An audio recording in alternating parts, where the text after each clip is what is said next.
বাঁকুড়ার সিমলাপাল ব্লকের পুকুরিয়া হাই স্কুলে পরীক্ষা চলাকালীন আয়োজন করা হলো আমাদের পাড়া আমাদের সমাধান কর্মসূচি।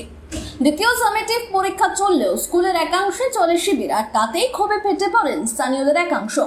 পরীক্ষার্থীদের মনোযোগ নষ্ট হচ্ছে বলে অভিযোগ তুলতেই দেখা যায় চাঞ্চল্যকর ঘটনা।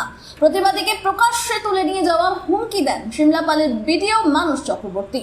হুমকির সেই মুহূর্তের ভিডিও মুহূর্তেই সামাজিক মাধ্যমে ছড়িয়ে পড়ে এবং বিভৎস ভাইরাল হয়। ভাইরাল ভিডিওতে দেখা যায় ভিডিও প্রকাশ্যে অভিযোগ করছেন সরকারি কাজে বাধা দেওয়ার এবং এক প্রতিবাদীকে তুলে নিয়ে যাওয়ার হুমকি দিচ্ছেন। ঘটনাকে ঘিরে শুরু হয়েছে রাজনৈতিক চাপানোত্তর। প্রতিবাদীদের অভিযোগ পরীক্ষা চলাকালীন এবং শিবির আয়োজন অনুচিত। অন্যায়ের প্রতিবাদ করাতেই হুমকি দেওয়া হচ্ছে। স্কুল পরিচালন সমিতির সভাপতির মতে পরীক্ষা চলাকালীন শিবির না করাই উচিত ছিল, আর হুমকির ঘটনাও না ঘটলেই ভালো হতো। অন্যদিকে বিডিও মানস চক্রবর্তী দাবি করেছেন শিবির আসলে স্কুলের পাশে ক্লাবের মাঠে হয়েছিল।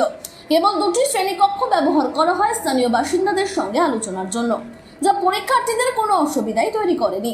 তার বক্তব্য, একজন ব্যক্তি শিবির বন্ধ করার হুঁশিয়ারি দিলে সরকারি কাজে বাধা দেওয়ার অভিযোগে তাকে তুলে নিয়ে যাওয়ার কথা বলা হয়, কিন্তু সামাজিক মাধ্যমে ঘটনাটির বিশেষ অংশ উদ্দেশ্য প্রণোদিতভাবে ছড়িয়ে দেওয়া হয়েছে। প্রথম কথা হচ্ছে যে তৃণমূলের যে বর্তমান অবস্থা লোকাল এরিয়াতে, আমি তো শুনেছি নাকি এখন ওদের ব্লক প্রেসিডেন্টই নেই। তাহলে ভিডিও বুঝতে পারছেন ব্লক স্তরের একজন আধিকারিক কর্মী, এখন তাকে দিয়েই সে সমস্ত কাজকর্ম আর কি বকলমে। এবং শাসক দলের সবচেয়ে বোঝার দরকার যে একটা শিক্ষার প্রাঙ্গণ, প্রতিষ্ঠান, আজকে সেই সময় শিক্ষা প্রদান করার সময় একটা ঘটনাকে ঘিরে রীতিমতো রাজনৈতিক বিতর্ক তীব্র হয়েছে। বিজেপির অভিযোগ, সিমলাপাল ব্লকে তৃণমূলের ব্লক সভাপতি না থাকায় ভিডিও সরাসরি তৃণমূলের নির্দেশে কাজ করছে। তৃণমূলের স্থানীয় বিধায়কের বক্তব্য, শিবিরের জন্যই পরীক্ষার্থীদের কোনো অসুবিধা হয়নি, আর যিনি প্রতিবাদ করেছেন তিনি অতীতে এলাকার সামাজিক এবং রাজনৈতিক অস্থিরতা তৈরি করেছেন।